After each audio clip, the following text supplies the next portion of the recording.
तुम जगत की ज्योति हो। जो नगर पहाड़ पर बसा हुआ है वह छिप नहीं सकता। पवित्र बाइबल मती द्वारा रचित सुसमाचार अध्याय 5। वह इस भीड़ को देखकर पहाड़ पर चढ़ गया और जब बैठ गया तो उसके चेले उसके पास आए और वह अपना मुंह खोलकर उन्हें यह उपदेश देने लगा। धन्य है वे जो मन के दीन है, क्योंकि स्वर्ग का राज्य उन्हीं का है। धन्य है वे जो शोक करते हैं, क्योंकि वे शांति पाएंगे। धन्य है वे जो नम्र है, क्योंकि वे पृथ्वी के अधिकारी होंगे। धन्य है वे जो धर्म के भूखे और प्यासे हैं, क्योंकि वे तृप्त किए जाएंगे। धन्य है वे जो दयावंत है, क्योंकि उन पर दया की जाएगी। धन्य है वे जिनके मन शुद्ध है, क्योंकि वे परमेश्वर को देखेंगे। धन्य है वे जो मेल कराने वाले हैं, क्योंकि वे परमेश्वर के पुत्र कहलाएंगे। धन्य है वे जो धर्म के कारण सताए जाते हैं, क्योंकि स्वर्ग का राज्य उन्हीं का है। धन्य हो तुम जब मनुष्य मेरे कारण तुम्हारी निंदा करे और सताए और झूठ बोल बोलकर तुम्हारे विरोध में सब प्रकार की बुरी बात कहे। तब आनंदित और मगन होना, क्योंकि तुम्हारे लिए स्वर्ग में बड़ा फल है, इसलिए कि उन्होंने उन भविष्यवक्ताओं को जो तुमसे पहले थे इसी रीति से सताया था। तुम पृथ्वी के नमक हो, परंतु यदि नमक का स्वाद बिगड़ जाए तो वह फिर किस वस्तु से नमकीन किया जाएगा? फिर वह किसी काम का नहीं, केवल इसके कि बाहर फेंका जाए और मनुष्य के पैरों तले रौंदा जाए। तुम जगत की ज्योति हो।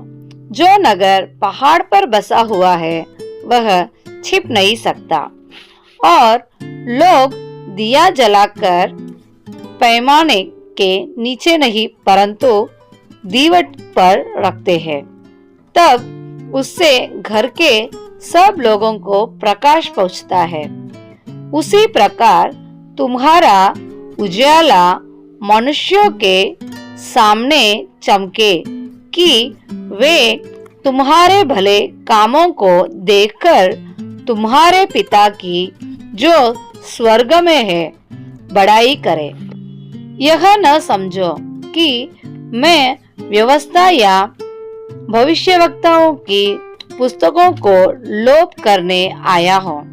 लोप करने नहीं, परंतु पूरा करने आया हूँ, क्योंकि मैं तुमसे सच कहता हूँ कि जब तक आकाश और पृथ्वी टल न जाए तब तक व्यवस्था से एक मात्रा या एक बिंदु भी बिना पूरा हुए नहीं टलेगा।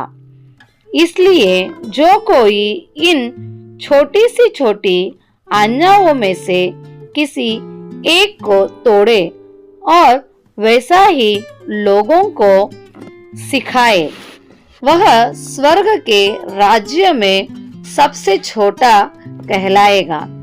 परंतु जो कोई उन आज्ञाओं का पालन करेगा और उन्हें सिखाएगा, वही स्वर्ग के राज्य में महान कहलाएगा।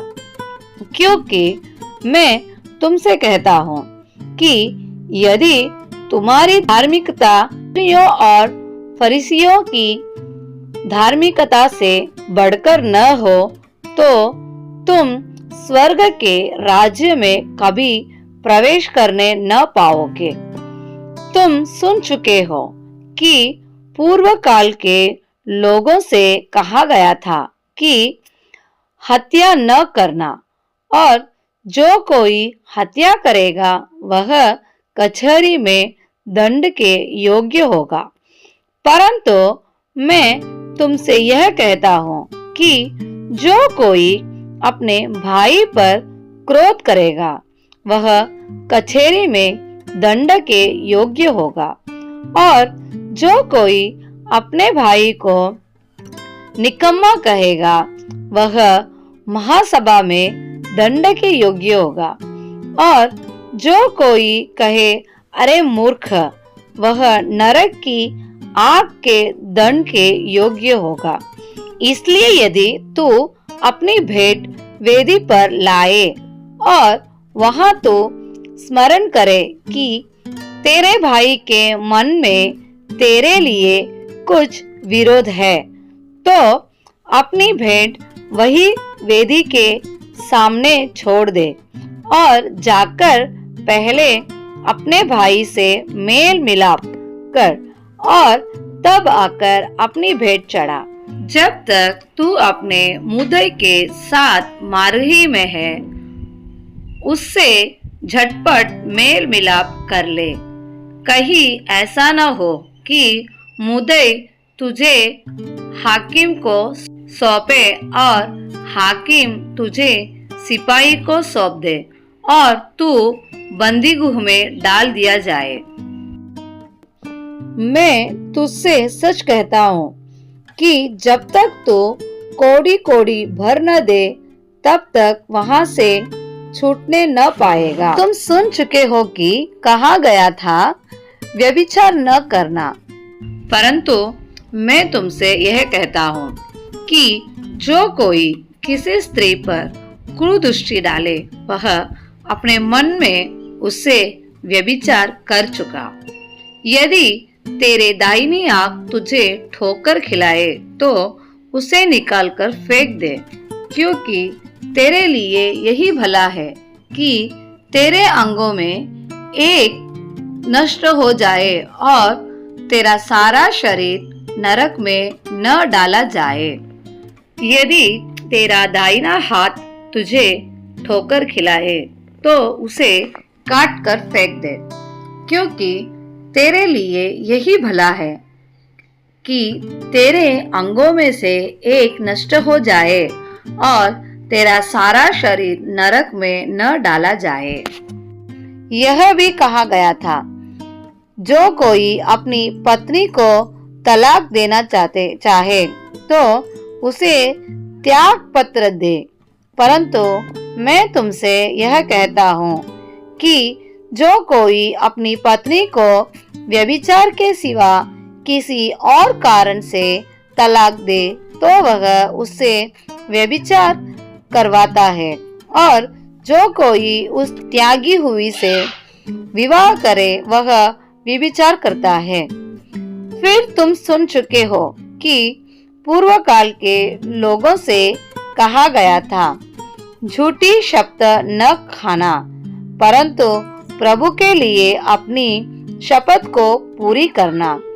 परंतु मैं तुमसे यह कहता हूँ कि कभी शपथ न खाना, न तो स्वर्ग की, क्योंकि वह परमेश्वर का सिंहासन है, न धरती की, क्योंकि वह उसके पांवों की चौकी है, न यरूशलेम की, क्योंकि वह महाराजा का नगर। अपने सिर की भी शपथ न खाना, क्योंकि तू एक बाल को भी न उजला न काला कर सकता है। परंतु तुम्हारी बात हाँ की हाँ या नहीं की नहीं हो, क्योंकि जो कुछ इससे अधिक होता है वह बुराई से होता है। तुम सुन चुके हो कि कहा गया था, आंख के बदले आंख और दांत के बदले दांत। परंतु मैं तुमसे यह कहता हूँ कि बुरे का सामना न करना, परंतु जो कोई तेरे दाहिने गाल पर थप्पड़ मारे उसकी और दूसरा भी फेर दे। यदि कोई तुझ पर नालिश करे तेरा कुर्ता लेना चाहे तो उसे दोहर भी ले लेने दे। जो कोई तुझे कोस भर बेगार में ले जाए तो उसके साथ 2 कोस चला जा। जो कोई तुझसे मांगे उसे दे और जो तुझसे उधार लेना चाहे उससे मुंह न मोड़। तुम सुन चुके हो कि कहा गया था, अपने पड़ोसी से प्रेम रखना और अपने बैरी से बैर। परंतु मैं तुमसे यह कहता हूँ कि अपने बैरियों से प्रेम रखो और अपने सताने वालों के लिए प्रार्थना करो, जिससे तुम अपने स्वर्गीय पिता के संतान ठहरोगे, क्योंकि वह भले और बुरे दोनों पर अपना सूर्य उदय करता है और धर्मी और अधर्मी दोनों पर मेघ बरसाता है। क्योंकि यदि तुम अपने प्रेम रखने वालों ही से प्रेम रखो तो तुम्हारे लिए क्या फल होगा? क्या महसूल लेने वाले भी ऐसा नहीं करते? यदि तुम केवल अपने भाइयों ही को नमस्कार करो तो कौन सा बड़ा काम करते हो? क्या अन्य जाति भी ऐसा नहीं करते? इसलिए चाहिए कि तुम सिद्धि बनो, जैसे तुम्हारा स्वर्गीय पिता सिद्धि है। शुक्रिया। मसीह यीशु की महिमा हो।